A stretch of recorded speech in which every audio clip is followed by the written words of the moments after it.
Well, I'm happy to see so many of you have survived.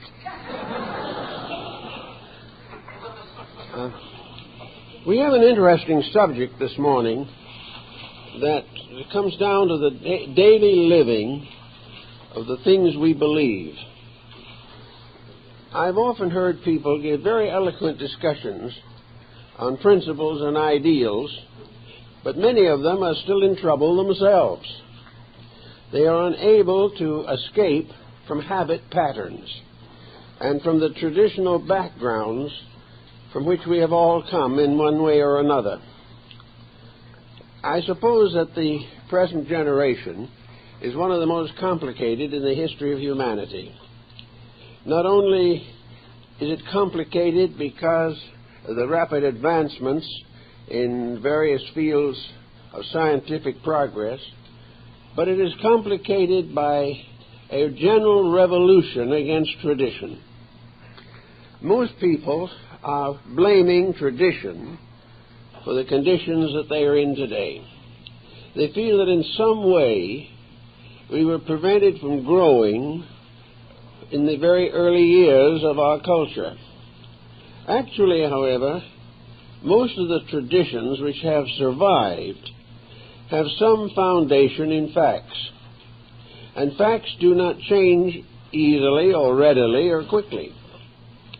And our general background of tradition is essentially idealistic. This means that a percentage of people had strong convictions and lived by them or tried to. This does not mean that all nations were contrite and honorable. It does not follow that all people have ever united in any constructive enterprise.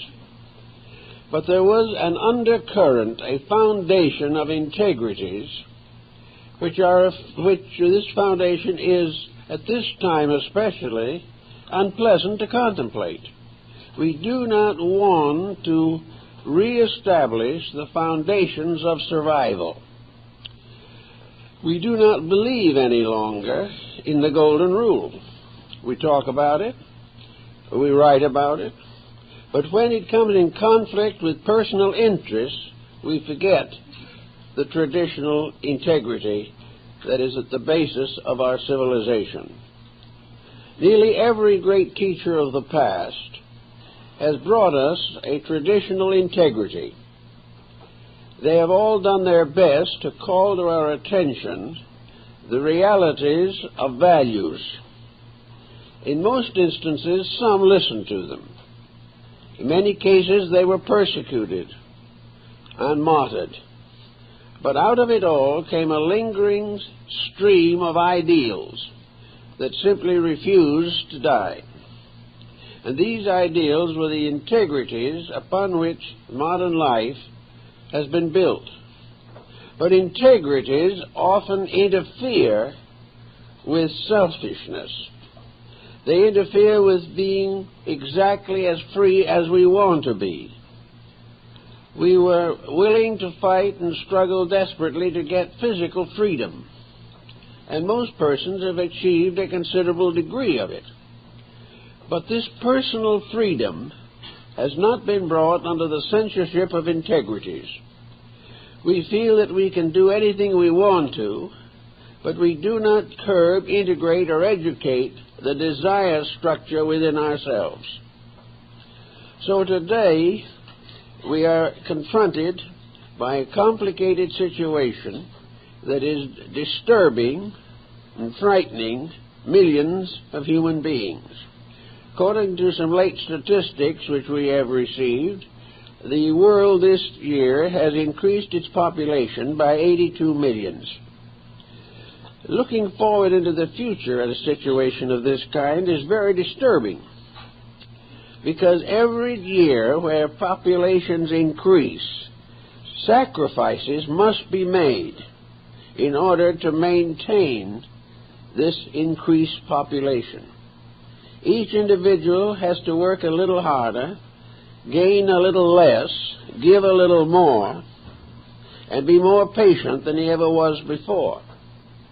he is also going to find continual encroachments upon all the materialistic values that he has become accustomed to. The greater the population, the more each individual must give up personal ambitions. If he does not, the entire structure will fall apart. Everyone today is a little bit disturbed, some very much disturbed, by the complete collapse of our social system as we know it, the failure of our political system, the disabilities of our economic structure, and the continual danger to the personal life of the individual. So out of this comes anxiety, a continually increasing negative approach to circumstances. Today there are probably more worriers than ever before in history. Of course, this is partly due to the fact there are more people than ever before in history. But the percentage of worriers is increasing every day. There's hardly a day go by in which individuals do not come face to face with what to them is solid proof of the failure of their system of life. This is something that is bound to cause anxiety. But we have to also realize that these happenings are not accidents. The problems we face are the problems we have caused. And the fact that they were caused by our ancestors and that we may leave them to our descendants, these do not alter the basic fact that man is the cause of his own trouble. Trying to work with this situation tells us very simply that the only cure for the problems that man causes is that man stop causing them. He must in some way change his own approach to existence. Of course, the first thing that comes to mind with this idea is that we must elect someone to do this for us. We must appoint someone to think for us and to have the authority to help other people to see the light and at the same time leave our private interests alone. These must not be disturbed. So we have today a tremendous desire for some heroic personality.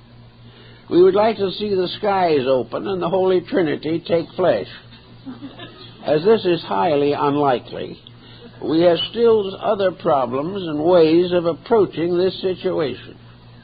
Admitting that we are living in the day of the great headache, the question is, what are we going to do about it? Are we just simply going to have one headache after another as long as we live? Now, headaches due to worry, anxiety, misunderstanding, misinterpretation, antagonisms of all kinds, these headaches, unfortunately, do not stay in the head. They come out into other areas of our lives. This headache that we have, this grand head problem that worries us, is affecting every aspect of society. The worrier is already on the way toward being sick. Now, if worry was what was intended, it would be unlikely that it would cause illness and be destructive to the human being. We must therefore assume that worry is not the answer. Worry is only a means of complicating the difficulty. So the problem of going around worrying, fretting, stewing, fearing everything that happens, mistrusting everyone, and in a state of perpetual criticism, this apparently is not the answer. The proof of that is that it is solving nothing and making us sick. Therefore, we should begin to think in terms of how to act so that we will not be sick.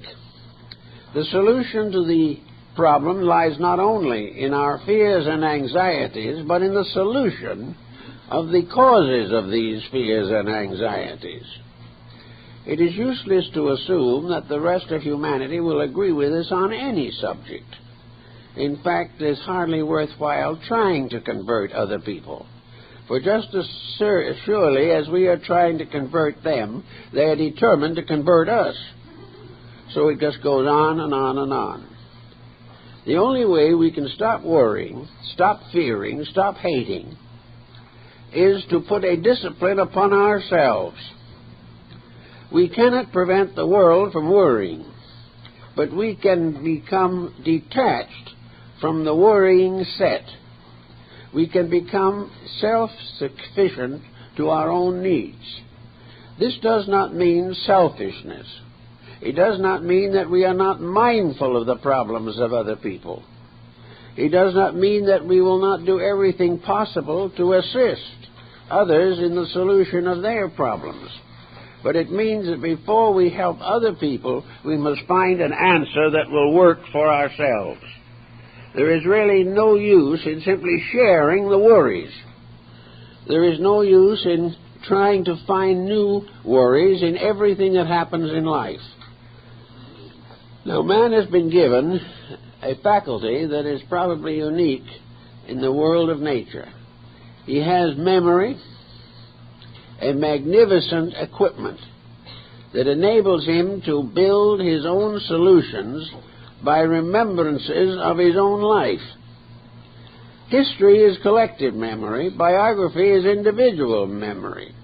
And autobiography is the individual remembering the life he himself is living. Now, from the most fundamental and basic experiences of his life, he has been given the equipment to estimate values, weigh all things, and cling to that which is good. In order to do these things, he must shift his point of security. Everyone wants security. Insecurity is the great measure of our time. It is the problem that we are all concerned with. How can we find security? Well, it's obvious that the various patterns we are now following, these are not bringing security. The individual today is trying to find his securities where it is not, where these securities have no factual existence. One of the most basic problems here is the emphasis upon wealth. Most people are still convinced that if they have enough money, they are safe. Of course, it much depends on what they do with the money. If they take it to Las Vegas, they're not safe. Also, there are many investments which are very tempting and will lead to loss. But essentially, the individual feels that if his income and his economic status is secure, he has nothing to worry about. Facts are against this conclusion. For I've known a great many wealthy persons, and probably most of you have also known many who are more than comfortably fixed, who are worrying worse than anyone else. They're worrying because their wealth has been destroying their children, breaking down their homes, and making themselves sick. So physical securities are not the answer. Physical security is good if it's available. But as a goal, as an answer to the eternal problem, it is a failure. In the first place, there is no way in which everyone can be rich. And as long as there are various levels of finance, there will be conflict. So money is not the answer to our problem of security. The next possibility seems to be intelligence. Can we, by some means or other, think our way out of this dilemma? Can the mind solve it? Well, the mind has been producing solutions since the dawn of time. But these solutions are interesting, fascinating, very tempting, and can completely take over the life of a person. But these solutions are not solutions. All the mentality that we've had in the world up to the present time has been unable to cope with war, with crime, or with poverty. The mind tries to find answers, but every answer the mind finds and tries to apply comes face to face with obstacles that the mind cannot solve. The truth of the matter is that the mind is an interesting, fascinating bit of equipment. but it cannot correct the present existing circumstances. Now, the mind has given us a wide area of sciences and philosophies with which to cope with life. The mind has made possible science, but science is not solving anything. Science gives us a cure for some minor ailment, perhaps, or even a major ailment, but in so doing hands to the world mechanisms which could destroy the entire human race. Science has a very great weakness, and that weakness is the failure of humanitarianism in the scientific program. Science is concerned with knowledge. It is using the mind to advance its own purposes. But when it comes to taking care of the widow and the fatherless, science is not a great success. Other fields of learning, the arts, are corrupted. All of the various elements of mental activity show problems. Philosophy in our generation is virtually non-existent. What we call philosophy is a higher intellectual materialism. Our modern philosophies are based not upon ideals, but upon material institutions. We send our young people to the universities, and they have the minds trained. They come back from the university, and within a few years they're in trouble. Even while they're in school, they may be subjected to narcotics, alcoholism, and other corruptions. Therefore, education has not been able to keep its own campus clean. Therefore, there is some question about it being able to solve the problems of mankind. So individuals look in all directions to try to find some answer to this very pressing problem. This mass of problems arising from something that must have a solution in the individual. Man will never be confronted with a problem he cannot solve. But he may be confronted with problems he will not solve because the solutions are inconvenient. Therefore, we can come now to the next issue in the problem. What is there that the individual can cling to in this great stress of modern living? The first natural answer to this is religion. But religion also is at a very serious disadvantage. Religion presents us with abstract virtues. Religion provides us with a concept of an invisible causal universe beyond our perceptions. It also populates this universe with beings invisible to us. And the whole situation sums up in a very simple thought, namely, that religion deals with things we cannot see, and so-called materialism deals with things we can see. It is perfectly possible to see the house we are building. It is perfectly possible to count the shares of stock that we own. But it is not possible to actually, factually estimate the nature of the spiritual world in which we live. This world is shut from us because we do not possess the extrasensory perceptions necessary to make an invisible spiritual causal life visible and tangible to our common everyday living. This places all the advantage in the hands of the materialist. Whatever he is doing, you can see, he can see. The laboratories produce these experiments. So we have facts gathering all the time, more and more facts, and truths gradually disappearing. This means that there is a conflict between invisible principles and visible policies.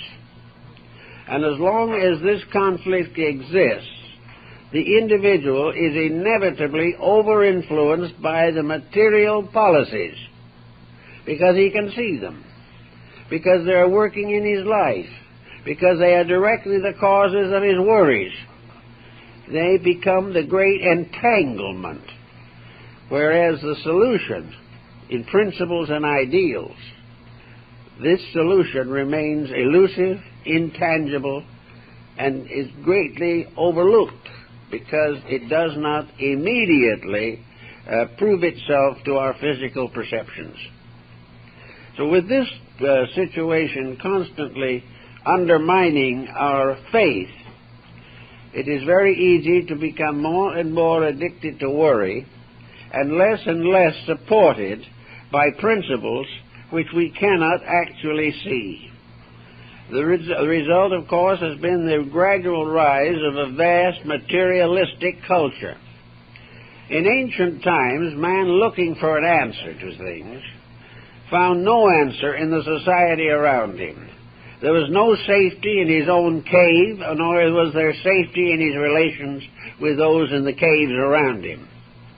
He was alone, he was struggling against unknown factors, and the material world was as yet an unsolved mystery. Therefore, because he knew very little about the physical universe, he still was able to cling to the spiritual integrities of his tribal beliefs. As he knew more and more about the material world, he became increasingly involved. It became a great mystery, a wonder. It became a challenge, and little by little attention was focused upon physical circumstances and the possibility of altering them, the possibility of taking your neighbor's cave and adding it to yours, the possibility of accumulating wealth or taking it away from someone else who had accumulated it. All these things came as man's knowledge of material things increased. And little by little, religion was, we will say, transformed from a simple hope, a simple statement of the reality of things above material existence. Little by little, religion was theologized. It was theologized in order that it might have a form or a shape, a dimension or a proportion that man could experience with his sensory perceptions. He could not understand the magnificent divine universal house, the magnificent universe, which was the symbol of the divine power. So in order to make this invisible principle in some way tangible, mortals began to build great cathedrals, temples, shrines, mosques. They began to create visible symbols of the invisible truths. And persons who could not grasp the invisible principles gained gradually a sense of respect, regard, and admiration for the symbols of these principles, the systems of faith that came into the world. The person who could not, even for a moment, experience the divine presence felt something when he entered the cathedral. He found himself in the midst of a great beauty, a tremendous elevation of concept and consciousness. He found himself surrounded by symbols of holy living and holy thinking. And gradually these symbols brought him to his knees. He became willing to accept the invisible in the symbols which it had projected from itself, and which man had fashioned as a means of protecting the worship of the deity which was his hope of salvation. So by degrees, religion became embodied. It took upon itself the shape and proportion of the world in which it functioned. As one great philosopher of the past said, there is but one God, but he has been worshipped under 72 names. Now the 72 names began to get us into trouble also, because people began to believe that each name represented a different belief, where the differences were largely those of language and grammar. And actually, the same ideal abstract concept of deity was present in all religions. The important point is that gradually the world was filled with sanctuaries of faith. Some still stand, others are ruined. Some more will be built.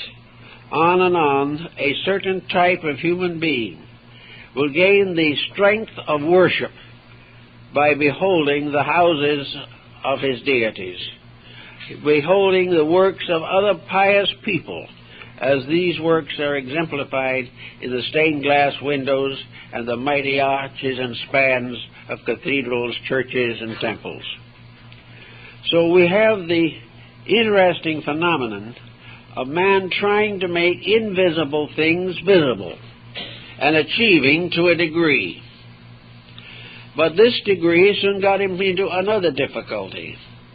These various institutions which he created for the purpose of inwardly experiencing the sublimity of God gradually became involved in various theological complications.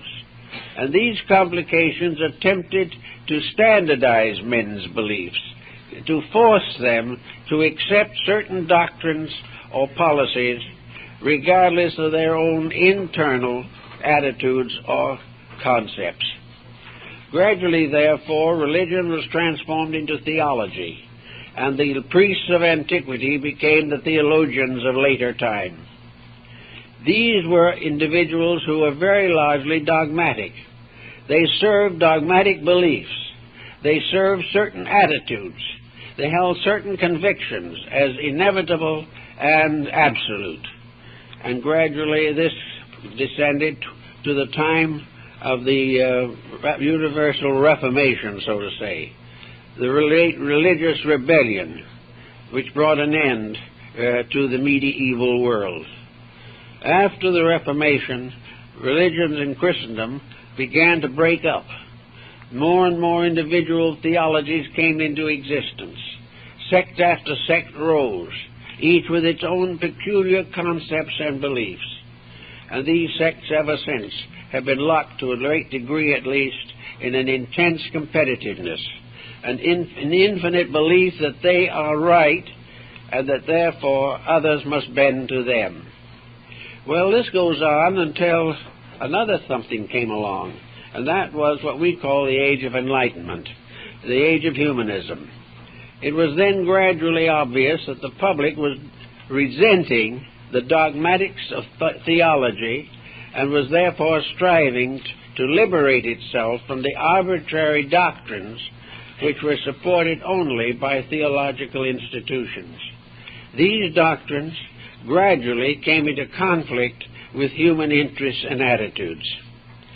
As a result of this conflict, we find finally the rise of science and the definite basic antagonism that developed between science and religion in all its forms. These various changes came to the individual, and in the 20th century find the individual himself without any solid psychological, religious, spiritual, or even scientific support. He comes into a world that is dominated by millions of persons, each with ideas of their own, which cannot be reconciled with the ideas of anyone else.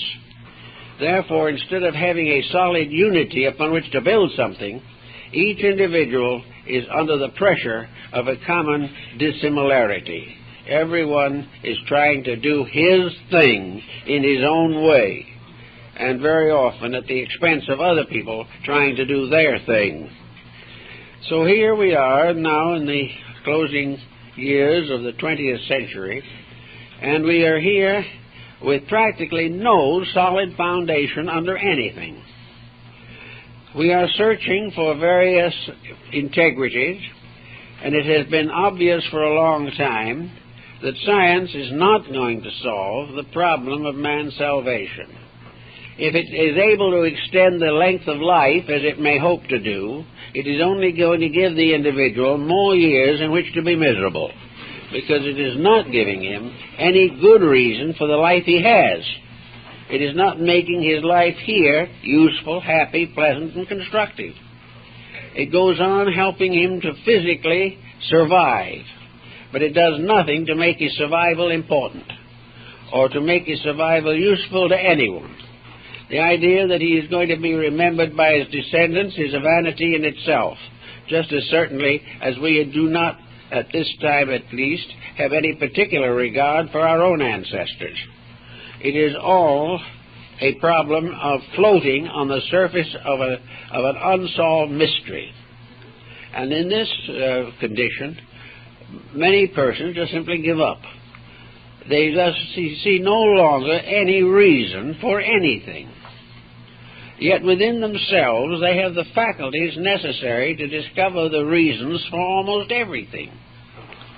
But because of the traditional attitudes, because of the limitations of our educational system, and the corruptions of our economic and political structures, the individual has no moral support to try and improve himself. He feels that the only thing he can gain by going against the system is to end up unemployed. He does not find any solution to the needs of his own inner life. There are things he would like to do, but when he is actually given an opportunity to live according to the convictions he claims to have, these convictions soon fall apart. He says he would live better under better circumstances, but up to now, there have never been any circumstances sufficiently good to make the individual live well. He thinks he's going to. He thinks if his worries are taken from him, he'll be happy. So he has some of them taken from him, and now he's worrying because he hasn't got the worries. That's frightening him. He thinks he must be failing in some way if he doesn't realize the seriousness of the situation. All these problems sort of gang up on people. They are not really prepared to handle them. They've had no background of training. The education they have is virtually useful only to make a living, not to make a life. Actually, we need a complete shake-up of the entire system. But when we think of shake-up, we think of anarchy. We think of some despotism taking over, destroying our freedom, and forcing us into a state of discipline of some kind. Then we realize that this is also motivated by materialistic ambitions. We are not in a position to solve most of these situations. Now, one thing we have to learn to do, and that is to accept the complication as it is. We must stop dramatizing and emotionalizing it. We must simply say, this is it. This is the way it is. And in all probabilities, in most ways, it's going to stay this way for a while. And it's going to probably stay this way as long as we live. Therefore, we are going to be born into confusion. We're going to struggle with it for our period of embodiment, and we're going to leave the confusion behind when we go. We are not going to change all these things instantly. No matter how hard we try, we have our troubles in common, but our solutions must be individual. The only way we can face this complex is to gradually work out in ourselves an explanation of it, a reason for it, that is sufficiently strong to enable us to live reasonably well and at the same time have a strong living realization of spiritual integrities. Now this sounds like a very difficult thing. But after all, this world in which we live is an amphitheater of natural phenomena. We are here in a world in which everything is lawful or unlawful. Everything is catalogued, classified, and controlled. While we cannot, for the moment perhaps, see the hand of God in the things that happen, we do know that there are universal laws that are immutable. We also know that in nature there are principles which prove beyond any doubt that a universal system does exist, and that this system has the means, the knowledge, the consciousness, the reality to survive all of man's difficulties and also to transcend man's intentions to destroy the system of which he is a part. This system cannot be destroyed by man. This problem having been more or less sensed, as we have to sense it, we then can say to ourselves, we're in a mess. Why? How are we going to get out of this mess? How are we going to achieve the things that are necessary? Are we going to achieve it by becoming completely discouraged and becoming alcoholics? Are we going to get any solution to anything by narcotics? Are we going to make our world better for ourselves and other people by simply walking out into the wilderness somewhere and leaving everything else behind? Can we fulfill our destiny by taking holy orders and vanishing into a religious retreat? Can we actually accomplish anything by walking up and down the street with a banner condemning other people?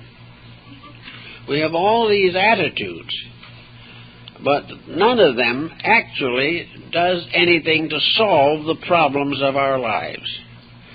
Today we have more groups that are in activistic relationship with others, that are constantly parading, that are constantly objecting, and yet out of it all comes nothing but a great headache. Why? Because this is not the answer. It is not the way we were intended to do it. Until we get down to facts and realize what is necessary, there will be no answer. And when we get to the point where we appreciate the answer, we realize that all the misery we've had was well worthwhile.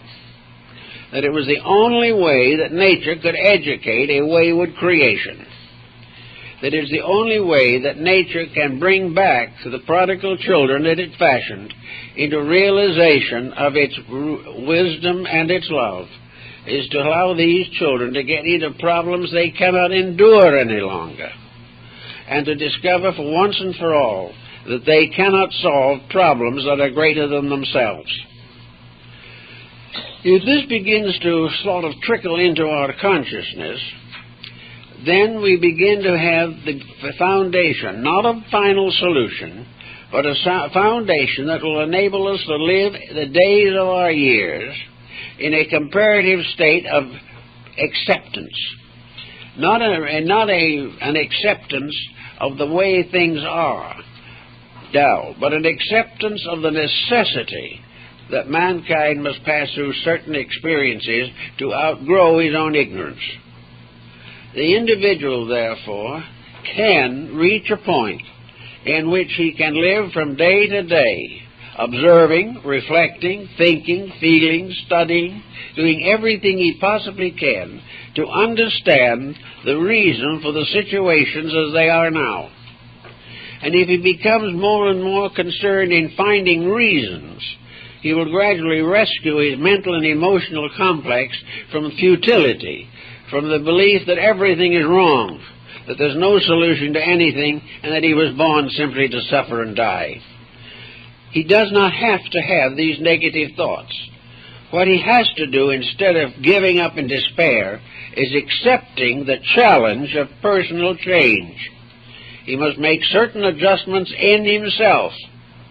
He must gradually release his energies from despair and despondency and focus them upon the understanding of life, the understanding of the way things must be and the way they should be, and the way they will be, regardless of what man does. If we can get to understand, therefore, that we are being disciplined, that the individual is being encouraged to correct his own mistakes and stop making other similar mistakes, he will then perhaps have more energy for solution.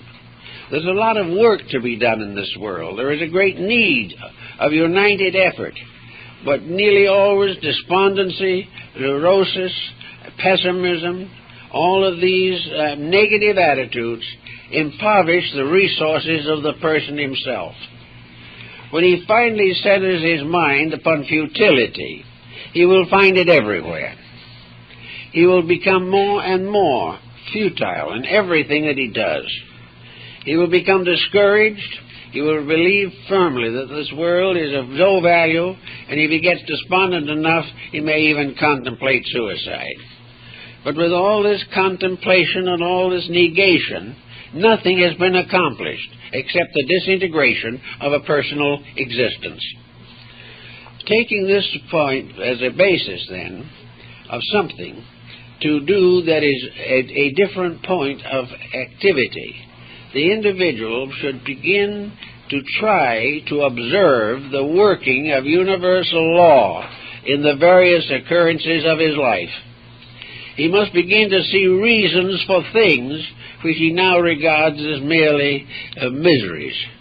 He must begin to realize that he lives in a world of lawful procedures and that he must abide by them. Now, on some levels, we're beginning to get a little wiser. But up as to now, it hasn't been considered a general improvement. One of the fields in which we seem to be getting a little smarter, at least, is nutrition. We have discovered finally what we should have known always, but which we didn't need to know until we broke the rules. Namely, that nutrition is a very important factor in life, that it cannot be ignored, that the individual who wishes to have better health must concentrate his attention upon learning how to have better health. He must study the problems of nutrition in himself. He must discover his own mistakes due to appetites. He must discover why he cannot do just what he pleases and at the same time maintain bodily health. So here we come face to face with facts, and we're gradually beginning to face them with more or less conscious intelligence. Now, our mental life is also in constant need of nutritional education. What we take into the mind is a phase of our nutritional problem. If we take in the wrong thoughts, we're going to be just as bad off mentally and physically as we would be if we eat food that is improper to our needs. The individual can be allergic to attitudes, and everyone, more or less, is allergic to negative thinking. It will never help him, and it will almost certainly hurt him. Now, this doesn't mean he won't live through it. He may have negative thoughts all his life and pass the century mark, but he will simply have extended the period of disappointments, disillusionments, and disasters for himself. Therefore, with nutrition, a very factual thing, the individual has a mental life that needs to be disciplined and needs to be subject to the laws of mental nutrition. He breaks these laws every day in front of his television, or he breaks them every day in the various activities which he considers essential. He takes in a constant stream of bad food. He takes in food that is not only indigestible, but in many cases it is hopelessly poisonous. He does the same thing mentally and physically. If he takes in contaminated mental food, he is going to be sick. And most of the mental conditions of our society lead to a problem of contaminated thinking. Now, the person doesn't have to take this on. He can live in the midst of it, but he does not have to become contaminated. There's no law that says that it has been absolutely necessary, inevitable, or irrevocable that an individual has to become an alcoholic. There is no reason given by heaven or earth why an alcoholic has to drive a car under the influence of alcohol. These are things we do ourselves, and our worries are just as futile and useless as these other habits. We have no law that says we have to be frightened. We have no law that says that we have to have a world that does what we please it to do, or otherwise we will be miserable. There is no law that says we have to be happily married or have pleasant relatives or obedient children. These factors do not exist as inevitable necessities. Therefore, we cannot resent or reject the opposite when it comes along. But every one of these relationships has lessons. Everything has something to learn. We are not only indebted to our families for a great deal of valuable knowledge, but our children are indebted to us for inevitable truths. All these things are common necessities of life. We can reject them. We can allow prejudice and criticism and condemnation to destroy all of the integrities of relationships, But this is not because it is necessary. It is because we have chosen to do it that way. We have had our personal conceits rebuked in some way, and we can never forgive the person who did it. Our relatives do not do what we expect them to, therefore we won't speak to them again. It all lies in our own situation. None of the problems that face us in our personal lives can remain completely unchanged if we determine to change them. There are responsibilities which we may not be able to dispose of, but we can transmute them into opportunities. We can do anything we want with the problems of the day if we will place inside of ourselves a measuring rod, a ruler, by means of which we can measure the things that happen in daily life. One of the situations that we all have to face today is unemployment and all of the relations to it. We have to sometimes give up many luxuries that we have come to consider to be indispensable. Many persons are unable to give up anything without falling apart. And yet these same persons, when they pass on, must give up everything and do nothing more than accept the fact. Everything in life can be understood, reevaluated, and accommodated to, if we really wish to make the effort. Therefore, if we are good worriers, as most people are these days, we should take some of these worries and see what we can do about them, to see how we can change our own thinking or our own relation to them, and recognize that a problem is a challenge, not a disaster. Now, we cannot always solve a problem, but the moment we come against a problem we can't solve, this is highly educational in itself. The fact that we can't solve some common human problem may just be a proof of that we are not infallible, which is a discouraging discovery to make, because we wish to assume that whatever is necessary, we know it. Whatever we should be doing, we do it. And to suddenly wake up and find that we are not getting anywhere with our own infallibility can be one of the most important lessons that we will ever learn in this world. It suddenly gives us the opportunity to recognize that what we consider to be the proof of our wisdom is merely perhaps only the pressure of our own egos determining what we're going to do. So we can begin to find out, for instance, that our advice isn't always good. If our advice isn't good, why? Is it because we've had no opportunity to learn? Is it that our own lives have been so instituted that we are giving advice based entirely upon personal experience? What is the reason why our advice is worthless? Our advice is usually worthless because we have not actually learned any of the lessons of life that would make our advice significant. The individual who has suffered much and come through it can give advice. The individual who has suffered little and is sorry for himself all his life has very little to contribute to human problems. So it's a matter of gradually gaining an integration within yourself. And this integration begins with one basic conviction, that the universe is right. The things that happen because they must happen. And they must happen because the law of cause and effect is immutable.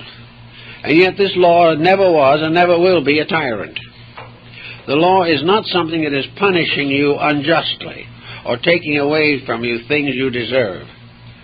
The law of cause and effect is reminding you whatever that you want in life that is worthwhile, you have to deserve.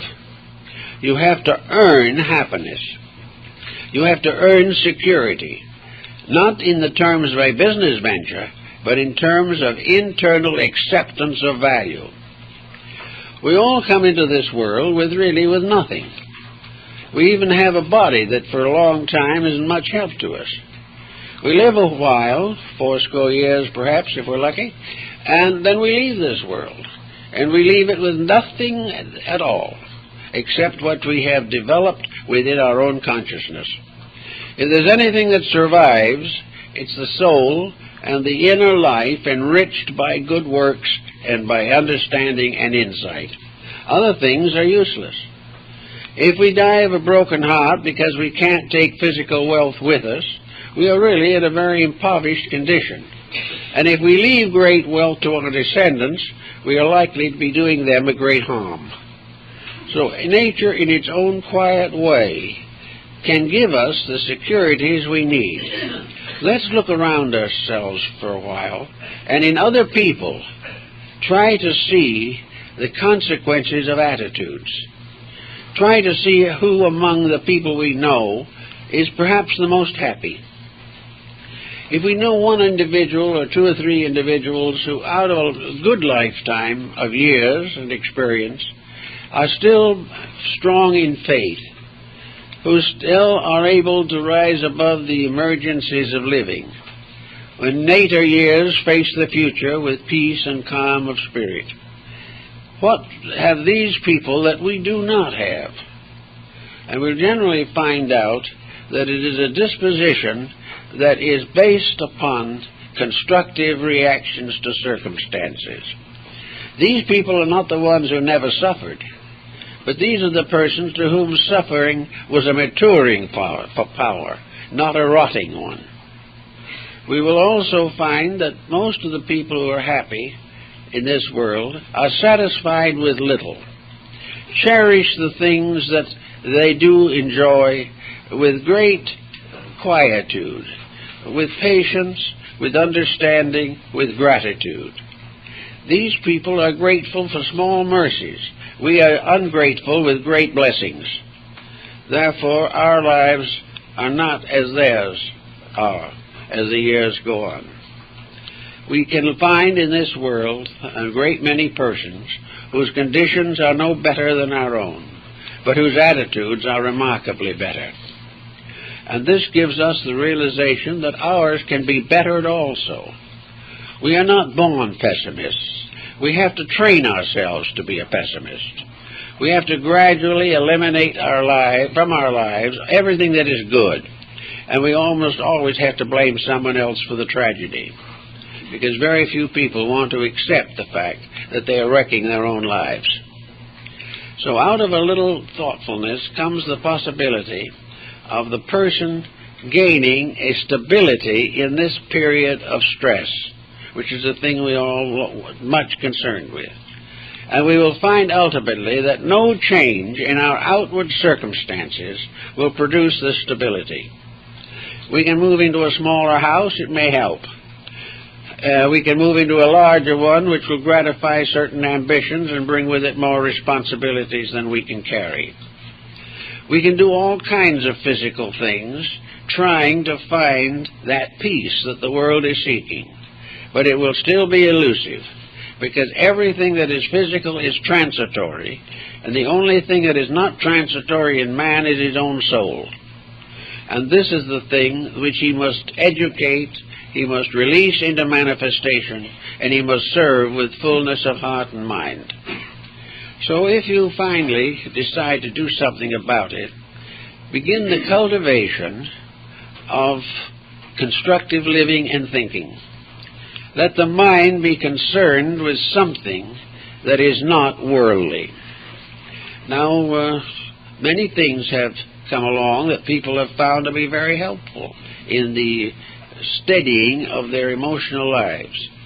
Service to other people is a tremendously remedying factor. To forget our own needs, our own wishes, our own desires, to help persons less fortunate than ourselves, has one great virtue. It takes our minds off of ourselves, and it is the individual with his mind locked on himself who is in the deepest trouble. Then there are all kinds of constructive attitudes. The individual can begin educating his life. And in most persons, the education of his life will involve and must involve some religious insights. Now, religion is a very personal thing. Religion is a relationship between the individual and the divine power behind and within himself. When it is viewed this way, it is called mysticism. For mysticism is the belief in the immediate possibility of direct contact with the divine. It does not require intermediaries. It does not require that the individual follow the concepts or traditions of other persons. It means that through the natural expression of internal integrities, the individual penetrates into the core of himself and receives virtue and refreshment from that power which lies at the root of his own nature. This means, of course, that the calming of the mind is of the greatest importance. The individual who is constantly agitating his thoughts with negative attitudes is not going to have this calmness. But quietude, which was, of course, the basic religious concept of what were called the Quietists, which included the Friends and the Quakers and a number of Oriental sects, this quietude is an expression of the term, "Be still and know that I am God." Instead of worrying, the stillness helps. Stillness is not an escape from worry. It is an internal realization that there is something deeper, more valuable, more useful, and more beneficial than worrying. It is worrying that is locking us away from our own inner lives. All the criticism and condemnation and irritation, no matter how much we believe it to be deserved, is simply cutting out our own internal experience. The more we fix upon outside problems, the less time and energy we have to release internal strength. So one of the simplest things that the worrier can try to do, if he is so minded, is to take on interests that break in on the worry pattern, doing things that are maybe not important physically, but are very important as release of understanding and insight. The studies of arts and crafts, the experience of doing things with the hands, these are very valuable to the person whose mind is troubled all the time. The individual cannot divide his energies equally on two different levels simultaneously. Therefore, if you can't do anything better when the times get pressureful, just sit back quietly and knit. Anything to use a power to separate the person from negative thinking. If you have to keep your mind on something else, this helps. Poetry is of a good nature, is a great help in these pursuits. A very fine inspirational literature can help. Not necessarily a highly advanced intellectual study of the universe, but simply gentle quietude. Poems that reach into the heart of things, that bring gentle messages of peace and contrition to the tired person. But whatever it is, gradually educate your mind until you are able to tell it, I want you to see the good in things. I want you to observe progress. Now, in seeing the good in things, we do not want the mind to find good in the things that have never been any good. We do not want the mind to go back to its old habits. To see the good in things for the average person is to realize that an experience is meaningful, and that out of the things that happen we grow, and that a misfortune is not a blight upon us, but a challenge upon our resources. To accept the challenge of growth, we must avoid the tendency to try to escape growth by economic means or by travel or by change which has no direct bearing upon the facts. If you can achieve a certain amount of peace within your own nature, you can then begin to re-educate yourself. It may take some time because you may not be able to just re-educate everything at once, because you may have to re-educate your background back 3 or 4 generations to get at the root of some of it. Your families have been made up of warriors. Everyone has struggled for something that he either didn't get or lost afterwards, or perhaps even more often got it and no longer wanted it. These things you have to work out in your own life. In childhood, in education, in marriage, in relationship with life, business, children, and everything, we have been taught to be concerned in the sense of being irritated. We have been taught to be critical. We have been taught to dislike rather than accept the major occurrences of existence. We consider change a disaster, when no change can be the worst disaster of all. So with these concepts basically working in us, we must try for the beginning of security, and that is a quiet, perspective relationship with life.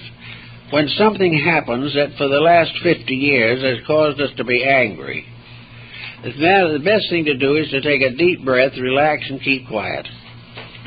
Instead of answering back and starting an argument that might go far enough to break a home, just say nothing. Very quietly let the thing die without adding anything to it.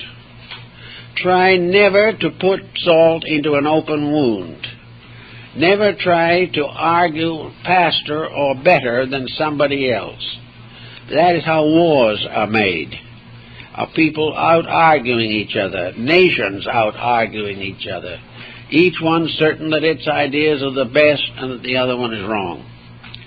So under doubt, be still. And in the being of stillness and in the quietude of a complete detachment, try to understand what is really meant, what is all involved in this entire problem. Who is right? Who is wrong? What is the meaning of the occurrence itself? Little by little, if you do it this way, things become symbols of value instead of symbols of loss. By degrees, the individual can gain great insights from the quiet acceptance of life. He can also observe the consequences that come to people who are not self-controlled. He can see how the argument leads to another tragedy. He can see how people walk out on each other over trivia, and why children leave home and get into difficulties and perhaps ruin their lives. Now, each person in his own way thinks it's somebody else's fault, that these are ungrateful children, that these are children who do not appreciate values and securities. But the person then says, what securities did I give them? Did I give them 3 meals a day, send them to school, and start them off? Did I give them any moral or philosophical insight? Did I simply scold them when they didn't do what I expected them to? Or if they had a fault of some kind, did I punish them? Was there anything in my relationship with these children to inspire them to search within themselves for greater values? Did I give them a spiritual foundation of integrities? Did I prove to them through my own conduct that my security was based upon integrity? If all of these, or most of these things were lacking, the mere fact that we supplied them with all the physical necessities of life still leaves us with a tremendous unmet responsibility. And this is true in almost every walk of life, that we bring people things, but we do not help them to establish foundations that will endure. Today we are looking, perhaps not for some time in the past, for better religious values. All around we are finding new groups of people, and old groups also, that are beginning to come back to faith. Now, in some of these countries where religion is in trouble, particular trouble, the faith itself is a tremendous factor. Even though politically these countries may not be allowed full religious freedoms, they cannot be taken away from the individual's internal life. There is no degree of persecution that can prevent the individual from his internal acceptance of realities. He may not be able to expound them to other people. If he tries to preach them, he may find himself in prison or in worse situation. But there is no reason in the world and no power on earth that can prevent the individual from living on a level of personal integrities. He can do whatever is the unpleasant task, but he can do it with an understanding of why, and that out of persecution, out of all of the difficulties that beset him, he is gaining the strength to stand above all of the problems that he has previously considered insurmountable. So we know that it does work.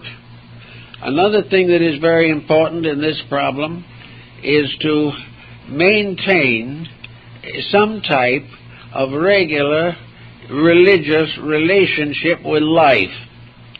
And most of the time we attribute this to church gathering.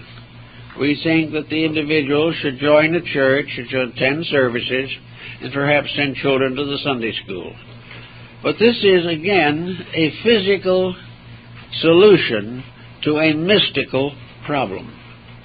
I think every churchgoer should give great thought to how he acts on the 6 days a week that he doesn't go to church.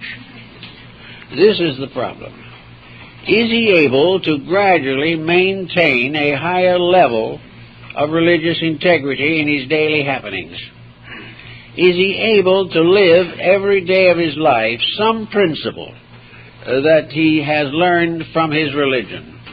Is he setting an example to other members of his family? Is he doing the things that prove the sincerity of his religious commitment? The commitment that simply is fulfilled by a donation or fulfilled by attendance in public worship is not enough. It is something else entirely. It is the individual's own internal acceptance of a divine principle. Now, unfortunately, most of our principal religions of today do not give adequate training on what constitutes the real objects of religion. Many religions simply tell us that we should fear God, others that we should love God. But both of these terms are extremely abstract. They're very hard to understand. What we all have to understand every day is that religion, all real religion of every denomination, is a way of conduct. And if the conduct is inconsistent with the creed, the situation is out of order. Therefore, religion in all matters is to have a constructive relationship with life. Religion is the power of the individual to see God or good in the occurrences of his daily existence. It is necessary for the person, if he is truly religious, to become very grateful for the privileges that are given to him in life, instead of constantly beseeching deity to take from him the proper responsibilities which are his own. Religion is better a veneration, acceptance, and service of that which is known to be superior. Therefore, gratitude for the divine privileges is more important than fussing over the human emergencies. We are here by a wonderful rule, a law that has gone on for millions of years. We are the product of life that has been unfolding for counted millennia. We are here because we are unfolding a divine spark within ourselves. Every noble, beautiful, and wonderful deed that we perform is part of a release of the eternal God within us. Every bit of complaint locks that God further into darkness. The individual who does not see God in what is happening to him will not find deity at all. And deity is a presence challenging. It is causing the individual to call upon his spiritual resources. If he believes in peace, religion calls upon him to keep the peace. If he believes in integrities, religion demands that he lives them every day. Now, of course, sometimes it appears to be martyrdom. But for the most part, we can still do a great deal more than we have done. And our first emotion in life should not be criticism of other people or criticism of circumstances, but gratitude for the privilege of learning, the privilege of being here to face problems and solve them, the problem and privilege to live above disasters and catastrophes, and finally to recognize the divine power and the infinite love that rules all things. Most critics have just forgotten that deity is love. They have forgotten that the things they don't like are practical evidence of divine love. If the divine spirit was not all loving as well as all wise, it would permit individuals to make mistakes on and on through the ages until they completely eliminated themselves. It would enable all that is evil to triumph forever, or that the selfishness and littleness of the human being would become the standard of all relationships. This is not true. Actually, that which loveth most is that which chastiseth, that which finds ways to correct mistakes before they become impossible. So as you start out in the day or in any part of your life with a negative attitude on things, with a kind of a glum look, and with a quite definite certainty that everything is going to the dogs, it is much better to be quiet and try to say, where is the lesson? Where is the truth in this thing? What is it that I can do to make sure that my faith is stronger than the emergencies of living? How can the individual prove to himself that his inner resources can carry him through any emergency that arises in his life? There are no emergencies really. Sickness, death are not emergencies. That which is an emergency is when an individual makes a bad decision. This is an emergency. It is because he has forgotten the principles upon which his life should be built. All things natural are not emergencies. It is not an emergency that we grow older. It is not an emergency that we have to give up certain privileges and opportunities as years go by. Everything is that as we grow older, we have the right to live according to a longer perspective of experience. We can make decisions that the young have not yet the power to make. But in every part of life, youth, age, all periods, we are living within a pattern of divine purpose. If we can get this thought sort of fixed in our minds, we will not be so given to all the worries and excitements that come along. We are worried today over economics. We always will be and always have been as long as we worship economics. As long as you make the dollar deity, we are going to be out worshiping the golden calf, and we will be always in trouble. If we make our life built upon achievement in the same sense of ambition, and this ambition causes us to be untrue or unkind or unreasonable, we may attain the ambition and at the same time have a stroke or a coronary, because nature doesn't want it that way. Nature doesn't want the individual to live for ambition alone. He wants the individual to have a little ambition and a great deal of aspiration. This is much better. Aspiration means to become more. Ambition means to accumulate more. And the more we become, the less dependent we become upon accumulation, until it is no longer a serious emergency with us. Then there are persons who cannot live or cannot believe they are happy unless they are dominating somebody else. Anyone whom we dominate, we must accept the consequences of our own domination of them. We must take upon ourselves the karma that we have imposed upon other people by trying to live their lives for them. And this is especially true if, in trying to live their lives, we are simply demanding that they accept our mistakes. Little by little, we have to learn all these principles. They add up to a quite kindly, thoughtful relationship, a relationship in which we are here to become more and more aware of the infinite good in which we exist, a good which we are spoiling and despoiling ourselves, a good which we were forbidding to have happen. because of the fact of our personal ambitions and attitudes. As long as the individual lives as a rugged individual, he will end up as a ragged individual. There is no other way. As long as we put a career ahead of everything else and consider success in terms of monopolistic achievements, we are breaking the rules. And if we break the rules long enough, the rules will break us. There is no way in which we can do right and fail. There is no way in which we can do wrong and succeed.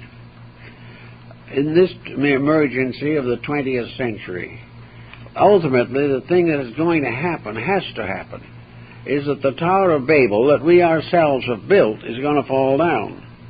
But this does not mean it will carry us to oblivion in one terrible experience. It simply means that the individual will be faced with restoring or reconstructing a world which he has destroyed or devastated by his own false attitudes. Suppose you have been an alcoholic for 20 years and suddenly decide to get over it. Now, it's going to take an awful lot of willpower to do it. It is also going to take considerable personal suffering. And it may be that you'll have to be hospitalized for some time to get rid of the pressure of this destructive habit. Now, a world, so to say, is an alcoholic. And that can be more literal than we might think, because alcoholism is a blight upon the whole surface of the earth. But also, alcoholism is a symbol of a way of life. It is a habit-forming symbol of man's selfishness. It is part of a grand pattern in which everything we have done, everything we have thought about, everything we have lived for, has been dominated by self-interest. It has been dominated not by the law of what we should do, but the law of what we want to do and will do regardless of consequences. The only part about it that's uncomfortable is the consequences. But they are there, and they always will be there, and no one will ever be able to get rid of them. So if we are in a bad habit, if our world for several thousand years has been doing it wrong, this will never for one moment change the fact that it is wrong. There's no possible way in which we can cultivate so many vices that any one or all of them can become virtues. The trouble stays the same. Nothing changes. No matter how much legislation we make, how many rules we make, or how many of our contemporaries make the same mistakes, the mistake is a mistake to infinity. It will never be changed. The only way to get over the mistake is to correct it. Now, with this type of thinking, we can sort of relax a little bit, I think. We can live from day to day trying to be what we were supposed to be. Kindly, well-intentioned, humanitarian persons, with as much mutual affection for each other as is possible for those who know very little about each other. But to kindliness and fraternity and cooperation, to a constant searching for something that is truly better, and realizing that the successful life is a life dedicated to service and not dedicated to accumulation. As we go along like that, we can smooth out a lot of this worry, fear, all this hatred, all this struggle, which means people come by the thousands to seek help from physicians, mentalists, psychiatrists, and all types of healers, simply because they cannot live with themselves. They have allowed their personal feelings to make them so sick that they are on the verge of a complete psychological disintegration. Now, there's nothing out of those people except their own minds. If they can change their attitudes and their thinking, they can be just as happy as they are now miserable.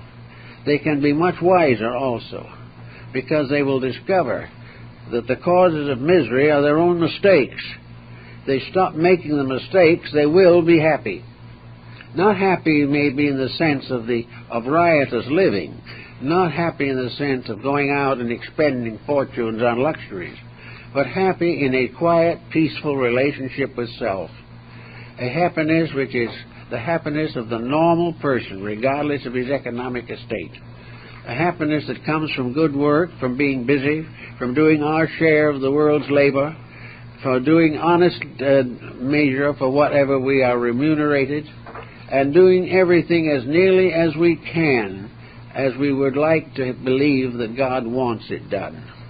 That we will try always to keep not only the laws of man, but the laws behind the laws, the eternal laws that never change. If we can do this, I think we can find a certain amount of strength over whatever is going to happen. What we are not aware of, we can't plan for exactly. But if everything we know today is swept away, we lose really nothing. Because actually, one moment of the heart stop and we've lost it all anyway. Therefore, nothing of a material nature is permanent. Whether we lose it now or on the deathbed makes very little essential difference. The thing that makes the real difference is whether while we are living we can use things without abusing them, that we can have or not have, and regardless of our material estate, keep faith with principles upon which the world's survival depends. It's always, therefore, not much use to get all worked up over things. Rather, it is better to prove that we are good Christian people, that we are good religious people, that we are devout in our insights and dedications, by living a quiet life and shedding and spreading around us only confidence that whatever person we meet, we will not build up their negative thinking, but will encourage them as far as we can to find the truth behind their own actions. We may not succeed, but at least we will not build up their troubles by adding more negative thinking to theirs. If they have to live only with their own negative thinking, it's bad enough. But if they have to live with a pile of it that we put on them, it's still worse. So the best thing to do is to try always to be peaceful and constructive and find the good in the thing as it is. Find the lesson it is teaching us. Find a way of superior existence which it is pointing to. And that it all accomplished by the very simple fact that the more we serve the ego, the worse off we'll be. But the more we serve the soul that lies within, and which is in the God within us, the more we will come into the peace and happiness of realization and final infinite adjustment to the plan of which we are a part. We find all by peace, we find all by quietude, and we find nothing but trouble by fear. Well, I guess that's all, folks.